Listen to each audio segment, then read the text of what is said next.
Thousands of trucks ready for sale, just sitting unused in lots. Cars are also more expensive now, which automakers have blamed on supply shortages, leading to an increase in demand.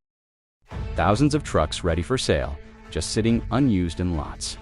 Cars are also more expensive now, which automakers have blamed on supply shortages, leading to an increase in demand. Toyota trucks that were once out of reach have 1.75% APR and thousands off. But the fine print hides a mess of payment traps, factory shifts, and price hikes that benefit them while risking everything for us. The car companies want you distracted by big discounts. What's really happening could cost you long after you drive off the lot. Which side wins depends on what you learn next. Mike runs the numbers on a new Tundra, drawn in by the 1.75% APR banners plastered across the lot. The payment looks unbeatable. For a moment, it feels like the car companies are finally giving something back. But beneath that low monthly number, the real math tells a different story. The Tundra's sticker price has soared. $48,000 for a base model. Over $70,000 for the hybrid iForce Max. The APR might be low. But the total cost over 72 months balloons past $54,000, even before taxes and fees. This is where they stack the deck. The dealer pushes the low rate, glossing over the fact that MSRP inflation has outpaced income for years. Every extra feature, every trim package, tax on thousands. Mike's trade-in is undervalued, and the finance manager quietly adds a $1,495 doc fee. The payment stays low, but the loan stretches out.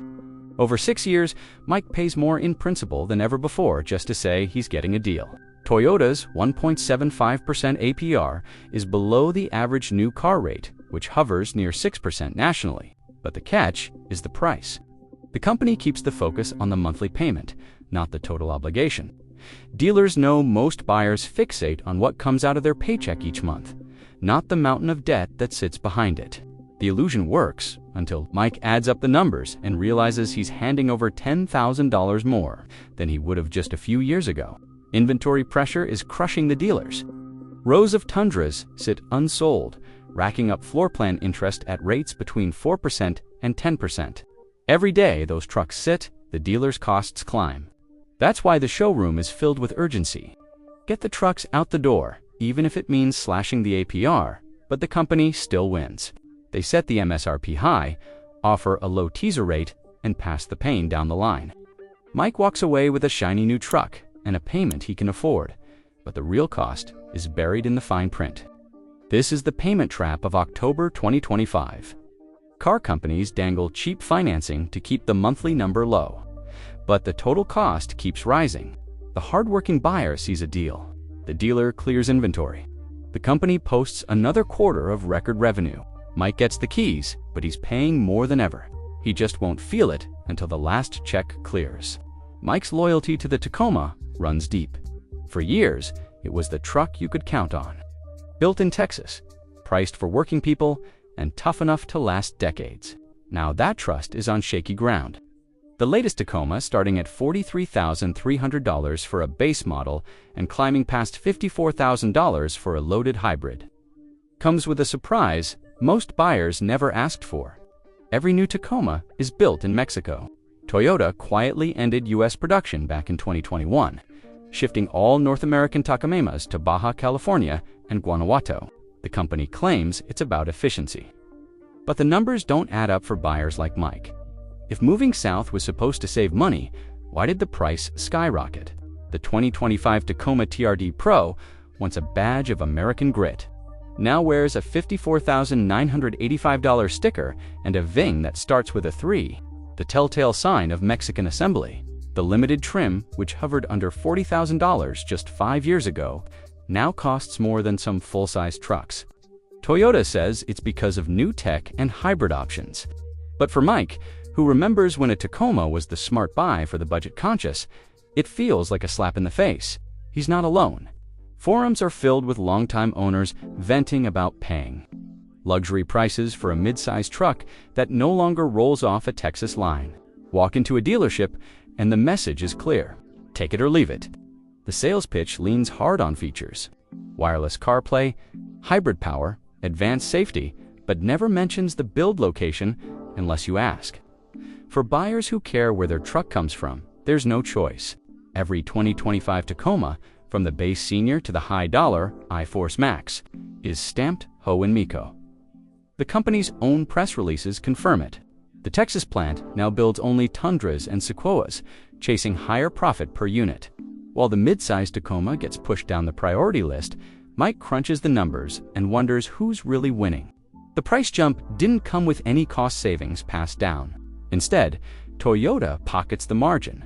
The dealer marks up the extras, and the buyer is left paying more for a truck that feels less like his own.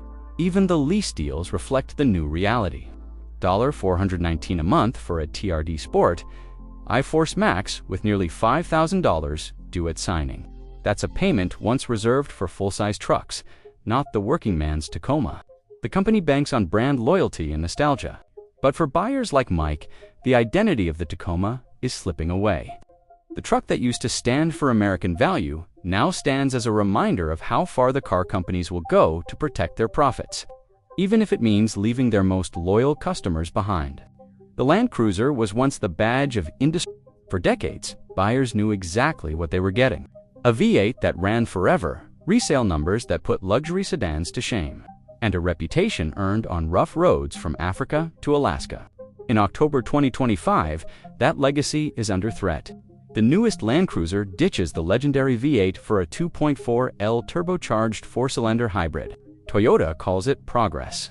326 horsepower, 465 pounds-feet of torque, and a promise of better fuel economy. But for loyalists, it feels like the soul of the truck has been swapped out for a gamble. Frank, a mechanic with 30 years under his belt, shakes his head at the change. That V8 was simple. You could run it hard, fix it with basic tools, and know it had come back for more. Now, you open the hood and it's sensors, batteries, and more electronics than a spaceship. He's not alone. The forums are buzzing with questions. What happens when that hybrid battery needs replacement? What's the real cost of a turbo failure out of warranty? For the first time in a generation, the Land Cruiser's reputation for bulletproof reliability is up for debate. Resale value is already showing cracks. The 2021 V8 Land Cruiser, now a collector's item, is holding 60% of its original price after 5 years. Early projections for the hybrid, closer to 53%. That gap matters. For buyers who once counted on the Land Cruiser as a safe bet, a truck you could drive for a decade and sell for top dollar, the math is changing. Auction managers report that used V8 models are fetching premiums, while the new hybrid sits on dealer lots just a little longer. Even with the $2,000 incentives floating around in some regions, Toyota's sales pitch leans on efficiency and torque numbers, but the old guard isn't convinced. The V8 was more than just a power plant. It was a symbol that the company built cars for the long haul, not for the quarterly report. Now, the hybrid feels like a concession to regulations and cost-cutting, not a reward for decades of loyalty. The company gets to tout green credentials and squeeze out a few more miles per gallon. But the buyer is left holding the bag if resale values slip or repairs get expensive. Frank points out another risk: parts and training. We're seeing fewer mechanics who know these new systems. If you're in the middle of nowhere, a dead battery or a sensor fault could strand you for days. With the V8, you could limp home. Now you're at the mercy of the nearest dealer. For the working American who needs a truck that just works, that's a problem the company doesn't mention in the glossy brochures. The deals on the new Land Cruiser might look tempting, especially compared to the sticker shock on other SUVs, but the real cost is buried in what's lost: the V8's legacy, the confidence in resale, the trust that you're buying more than just a badge. Toyota bets that buyers will accept the trade-off. But for those who remember what the Land Cruiser once stood for, the question isn't just about price. It's about whether the company still values the people who built its reputation, or if they're just chasing the next big trend. Toyota's electric BZ4X comes with a $6,000 lease cash offer this month, a number that grabs attention in a sea of rising prices. For buyers watching their wallets, it's a rare chance to drive off the lot with a payment that actually feels like a deal. But Frank, the mechanic who's seen every trend come and go, shakes his head at the fine print. He's not worried about the monthly payment. He's worried about what happens after the lease ends, or if you decide to buy instead. The BZ4X's sticker price sits north of $43,000. But the real story is in the depreciation curve. Early electric vehicles like this one are dropping in value faster than gas models. And auction managers are already warning that 3-year-old BZ4Xs are fetching barely half their original price. That $6,000 incentive isn't just generosity, it's a warning sign. Toyota's pushing cash onto the hood because these cars aren't moving and dealers know it. Inventory isn't stacked like the Tundra or Tacoma, but the ones they have are hard to shift, especially outside the coasts.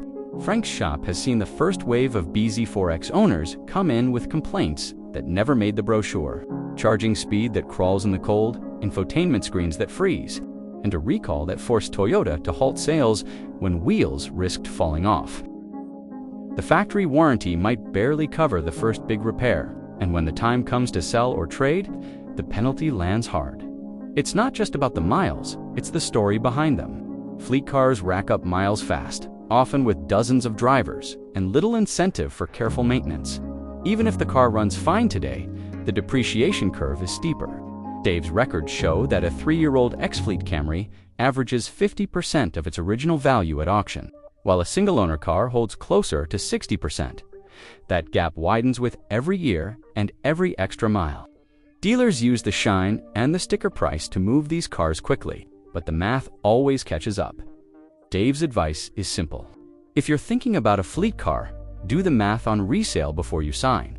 That so-called bargain could cost you thousands when it's time to move on. The companies want you to focus on the low price today, not the money you'll lose tomorrow. For buyers who need every dollar to count, that's the kind of risk the fine print won't warn you about. Susan, the general manager at a Midwestern Toyota dealership, unlocks her office at dawn and logs into the lender portal before the first coffee has cooled. The numbers glare back. Every unsold Tundra, Tacoma, and Sequoia on her lot racks up daily interest, sometimes as much as $25 per truck just for sitting there. With floor plan rates running between 4% and 10% this year, each vehicle becomes a slow leak in the dealership's bank account. The trucks aren't just inventory, they're collateral, pledged to lenders who expect payment the moment a sale closes. If a truck sits too long, the lender demands a curtailment, a partial payout on the loan, even though the vehicle hasn't moved. Miss a curtailment, and the lender's patience thins. Miss to end the calls, start asking why the balance hasn't budged. That's why October feels like a race against the clock. Every week, a Tundra sits unsold. Susan's carrying costs climb. Her spreadsheet tallies the damage. 60 trucks on the lot, each costing $20 to $30 per day in interest and fees, plus the threat of a curtailment every 60 days. On a $60,000 truck at 8% interest, that's $400 a month just for the privilege of parking it. Multiply that by dozens of units and the monthly burden balloons into the tens of thousands. The manufacturer sets the MSRP, but it's the lender who quietly shapes the urgency behind every so-called deal. Susan's dilemma is simple: cut prices to move metal or watch the red ink spread. Discounting a truck by $2,000 hurts, but holding it for another month could cost even more in interest and lost bonuses. Lenders don't care about market trends or seasonal slumps. They want their money on time, and they'll penalize dealers who fall behind. Some offer a grace period, maybe 90 days interest-free on new arrivals, but that window slams shut fast. After that, every unsold truck becomes a liability, not an asset. In October 2025, the pressure is visible on every dealer lot. Rows of unsold trucks, SUVs, and sedans gather dust, while Susan's team scrambles to clear inventory before the next curtailment deadline.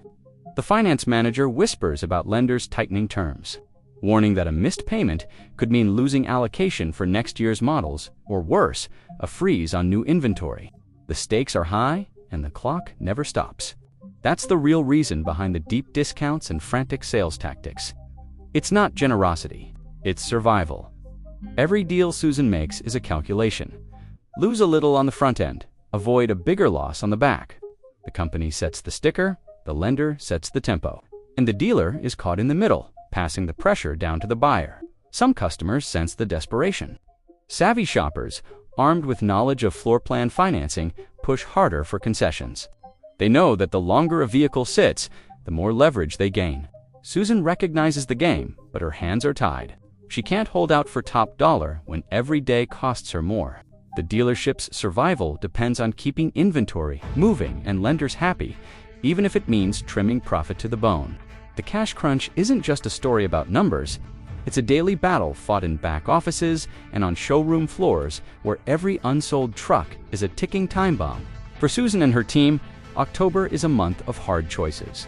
Cut deeper, move faster, or risk losing it all. The deals on the lot aren't a gift from the company. They're the last resort of dealers caught between corporate greed and financial reality, where the only way out is to sell, no matter the cost. Susan's desk is stacked with rebate printouts and supplier program memos. October's real playbook for buyers willing to work the system. The clock is ticking on Toyota's supplier purchase program, a window that opens October 1st and closes January 2nd. For insiders, employees, contractors, even friends of suppliers, this is the golden ticket.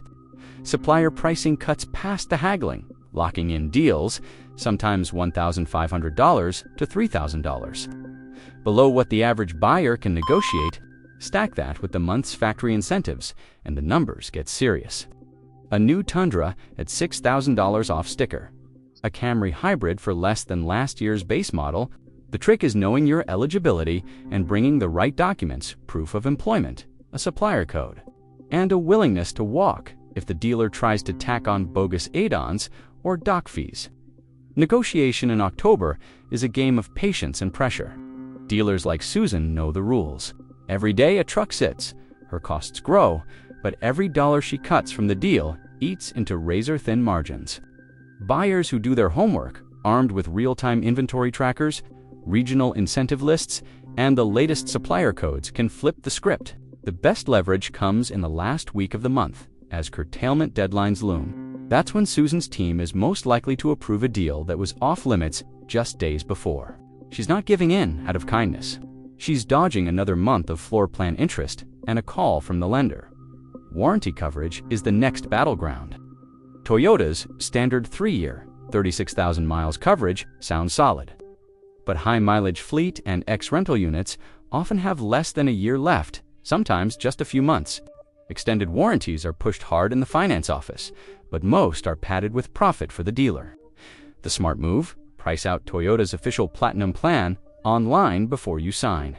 Then use that number to push back against any markup for hybrids and electric vehicles. The battery warranty, 8 years or 100,000 miles. Offers peace of mind, but only if you get it in writing. Ask for a printout of the in-service date and make sure the warranty clock hasn't started ticking before you even take delivery. The supplier window isn't just for the lucky few. Military and recent college grad programs run alongside, each offering $500 to $1,000 in bonus cash when you finance through Toyota. These stack with lease and annual percentage rate deals, but only if you ask. Dealers rarely volunteer the information, hoping buyers will miss out. Susan admits that the savviest shoppers, usually the ones who show up with a folder of printed incentives, walk away with the best deals. The company would rather you take the rebate and finance at a higher rate. But the real win is stacking every available offer and paying cash or using a low rate credit union loan. Instead, timing matters. The last 10 days of October are when the pressure peaks. Susan's sales team gets daily calls from regional managers pushing for unit counts to hit bonus tiers. That's when buyers have the most leverage, especially on slow-moving trims, demo units, or anything with a fleet title. If you're flexible on color or options, you can use the dealer's urgency to your advantage. Don't be afraid to walk out. Susan knows that every unsold truck is a liability, and she's far more likely to call you back with a better offer than risk another month of interest and a missed sales target. For buyers who play by the book, supplier codes ready, incentives stacked, and negotiation lines drawn. The deals in October 2025 are real, but they're not handed out. The company's play is to confuse, distract, and upsell. Your move is to slow down, read every line, and force the numbers into the open. Susan's job is to keep the lot moving and the lenders satisfied. Yours is to get the keys without leaving money on the table. In this market, knowledge isn't just power. It's dollars in your pocket.